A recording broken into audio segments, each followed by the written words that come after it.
IPhone চুরির অপবাদ দিয়ে অষ্টম শ্রেণীর এক শিক্ষার্থীকে পিটিয়ে ও শ্বাসরোধ করে হত্যার অভিযোগ উঠেছে।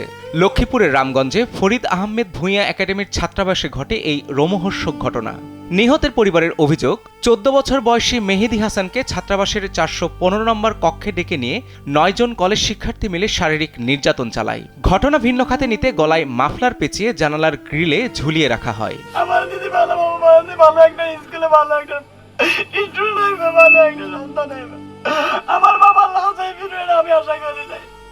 নাগপুর আমার ফয়সালা ঢুকেছে, যারা প্রশাসনের দায়িত্বে আছে আমার বাবার সুস্থ গেল 14 জন কলেজ শাখার এক শিক্ষার্থীর আইফোন হারিয়ে গেলে মেহেদের উপর দায় চাপানো হয়। তিনি ফরিদ আহমেদ ভূঁইয়া একাডেমির ছাত্রাবাসের 414 নম্বর কক্ষের আবাসিক ছাত্র ছিলেন।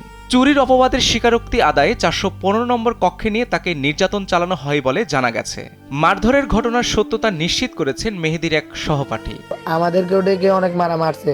আমাদেরকে মারছে মূলত হাবিব ভাই, মিরাজ ভাই, সামি ভাই, সালমান ভাই, রাহাত ভাই, তানজিল ভাই। বেল দিয়ে মারছে, এসএস দিয়ে মারছে, আবার টিউমার নিচে আমাদেরকে বেল করে দিবে। ঘটনা জানাজানির পর বিক্ষুব্ধ অভিভাবকরা ওই দিন রাতেই স্কুল ভাঙচুর করে।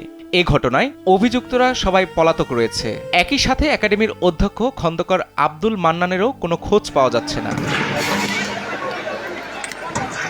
এদিকে আজ দুপুরে ময়নাতদন্ত শেষে মেহেদীর লাশ নিয়ে রামগঞ্জ থানার সামনে বিক্ষোভ করেন নিহত ছাত্রের স্বজন ও স্থানীয় বাসিন্দারা। দোষীদের দ্রুত গ্রেপ্তার করে সর্বোচ্চ শাস্তির দাবি জানায় মেহেদীর পরিবার। কেন আমার বাবার এইভাবে মাথা হইল? কেন তারা আমাদেরকে আগে জানায়নি? আমার বাবা যদি অন্যায় করতো আমাদেরকে কেন জানানো হয়নি? আমরা চাইতাম সামনে সামনে। আমার বাবা যদি অন্যায় করতো বাবার বিচার। অভিযুক্তদের দ্রুত আইনের আওতায় নিয়ে আসার আশ্বাস দেয় রামগঞ্জ থানা পুলিশ।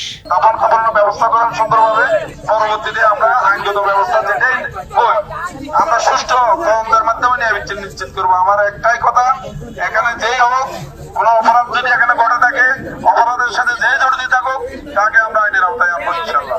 আশ্বস্ত হয়ে বিক্ষোভ শেষ করা হলেও ঘটনায় জড়িতদের আইনের আওতায় এনে সর্বোচ্চ শাস্তির দাবি জানিয়েছেন নিহতের স্বজনরা। রাসিব মোস্তফা, কালবেলা।